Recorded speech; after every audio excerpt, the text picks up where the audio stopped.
So hello everyone. मेरा नाम प्रियांशु कनौजिया है और मैं सेकेंड ईयर कॉलेज में पढ़ती हूँ। बीकॉम कर रही हूँ, मैं अभी परस्यू कर रही हूँ। साथ ही में मैं यूपीएससी प्लस स्टेट पीसीएस की तैयारी कर रही हूँ। मेरे जैसे बहुत सारे बिगिनर होंगे जिसको प्रॉब्लम आती होगी कि कैसे स्टार्ट करें, how to start and preparation में क्या करे क्या ना करे, और फिर और भी बहुत कुछ चीज़ें होती हैं जो एक बिगिनर को समझना होता है। मैं वो सबसे डील करूँगी। प्लस मैं vlogs and education related every problem and every video आप सबके साथ शेयर करूँगी रिलेटेड टू यू, विच जो आपको हेल्प करे। सबसे पहले मैं आपको बताना चाहूँगी कि बेसिक हमें क्या करना चाहिए। बेसिकली हमें एनसीईआरटी बहुत ही ज़्यादा ज़रूरी है। मैंने भी अपने स्टडी ब्लॉक में, मतलब कि जब मैं स्टार्ट करी थी बिगनिंग, अभी मेरे को ज़्यादा टाइम तो नहीं हुआ, बट जब मैंने स्टार्ट किया था मैंने एनसीईआरटी की जगह पे, जब मैंने स्टार्ट किया था ना प्रिपरेशन, तो मैंने एनसीईआरटी की जगह पे डायरेक्टली स्टैंडर्ड बुक्स पकड़े थे। Standard books. Now you have doubt कि स्टैंडर्ड बुक्स क्या होते हैं। तो एनसीईआरटी तो सबको पता है नॉर्मली कि एनसीईआरटी बेसिक 6 to 12 की एनसीईआरटी जो गवर्नमेंट इशू करती है सेंट्रल बोर्ड का होता है। और हम लोग जो बोर्ड से बिलोंग करते हैं, स्पेशली मैं जो बोर्ड से बिलोंग करती हूँ, वो जीएससीबी है, गुजरात बोर्ड है। बट मैंने क्या किया, विदाउट एनसीईआरटी में सीधे स्टैंडर्ड बुक्स पे चली गई। बिकॉज उस समय पे बहुत हवा टाइप होता है ना कि हमें सीधा स्टैंडर्ड बुक पकड़ना चाहिए, तभी हमारा कुछ प्रॉब्लम हो पाएगा। Let me show you the standard book. Like this is the modern histories spectrum, जो मॉडर्न हिस्ट्री के लिए सब लोग पढ़ते हैं। ये एक स्टैंडर्ड बुक है।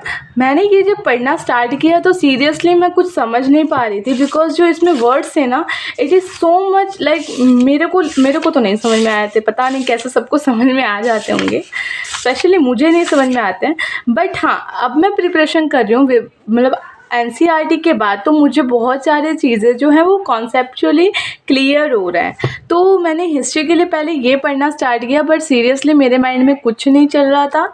इसीलिए मैंने फिर से अपने प्रिपरेशन में एनसीईआरटी को इंक्लूड किया। मैंने एनसीईआरटी हिस्ट्री के लिए क्लास 6 to 12, अभी भी मेरा एनसीईआरटी का पूरा चल ही रहा है। मैंने अभी तक 9 तक और 10 तक कंप्लीट होने वाला है मेरा। 12 तक आई थिंक करना चाहिए, एंड देन स्पेक्ट्रम पे मूव करें तो कुछ ज़्यादा ही बढ़िया रहेगा। उसका लैंग्वेज ईजी पड़ जाता है, और स्पेक्ट्रम में ज़्यादातर एनसीईआरटी की ही चीज़ें होती हैं। और अगर आप एनसीईआरटी नहीं कर रहे हैं, मान लीजिए अगर आप लास्ट ईयर में हैं, आपको प्रिपरेशन जल्दी करनी है, तो you can go through this notes. आप इस नोट्स जो कवर करते हैं 6 to 12, ये कहीं भी मिल जाएगा आपको। अमेज़ॉन, फ्लिपकार्ट, मैंने भी ऑर्डर किया है। You can get it from anywhere. आप इसको भी परस्यू कर सकते हैं। इसमें बहुत ज़्यादा डीप में अच्छे से समझाए गए हैं सारी चीज़ों के। प्लस इसमें मतलब अलग अलग क्लास 6 का अलग, क्लास 7 का अलग, ऐसा नहीं है। अगर चैप्टर सेम है तो एक ही में सारे क्लासेस को इंक्लूड कर दिए गए हैं, तो आप ये भी परस्यू कर सकते हैं। आज मैं आपको बताऊंगी कि एनसीईआरटी का नॉर्मली क्या वैल्यू होता है। मैंने जब स्टार्टिंग में प्रिपरेशन स्टार्ट की, तो मैंने जैसे आपको बताया, मैंने स्टैंडर्ड बुक पकड़ ली थी। बट ज्योग्राफी में जब मैंने एनसीईआरटी स्टार्ट की, तो उसमें पहला क्लास 6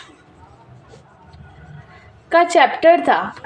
क्लास 6 का फर्स्ट चैप्टर था सोलर सिस्टम। मैंने कहा इसमें तो क्या ही आना होगा, वही सूर्य वूर्य आएंगे जो हमने ऑलरेडी कर दिया। मैंने क्लास 6 मेरे को लगा वही सब आएंगे, बट स्पेशली अगर मैं बताऊं तो ये सब इसमें था ही नहीं।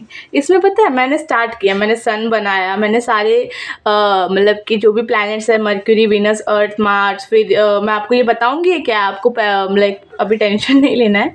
जुपिटर, सैटर्न, यूरेनस और नेपच्यून इधर जगह नहीं थी, इसलिए मैंने नीचे बना दिए।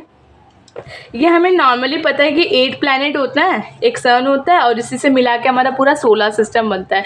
इसी के रिलेटेड यूपीएससी ने क्वेश्चन पूछा था, मैं आपको दिखा देती हूँ। ये प्रीवियस ईयर क्वेश्चन पेपर का मेरे पास है। हियर यू कैन सी 1997 में क्वेश्चन पूछा था यूपीएससी ने। The group of small pieces of rock revolving round the sun between the orbit of Mars and Jupiter are called. ये जो मार्स और जुपिटर है, इसके बीच में ये जो मूव करते हैं रॉक, स्मॉल पार्टिकल्स, उसमें ये क्या है, व्हाट इज़ दैट, उसका नाम क्या है। तो मैं आपको बता दूँ ये क्लास 6 के पहले ही चैप्टर में बताए गए हैं कि एस्टेरॉइड्स है। जब मैं ये क्वेश्चन पेपर एनालाइज कर रही थी तब मैंने देखा कि अरे वाह, एनसीईआरटी पढ़ने का तो बहुत ज़्यादा 100% फ़ायदा है। So you can prefer this thing. हमारे मार्स और जुपिटर के बीच में एक एस्टेरॉइड बेल्ट है जो ये मार्स और जुपिटर को अलग करता है। ये एस्टेरॉइड है, ये स्मॉल पार्टिकल्स ऑफ रॉक्स होते हैं, small particles of rocks. Then you can understand what is the value of NCERT. So for more videos, subscribe to Diligent Girl and press the bell icon. Thank you.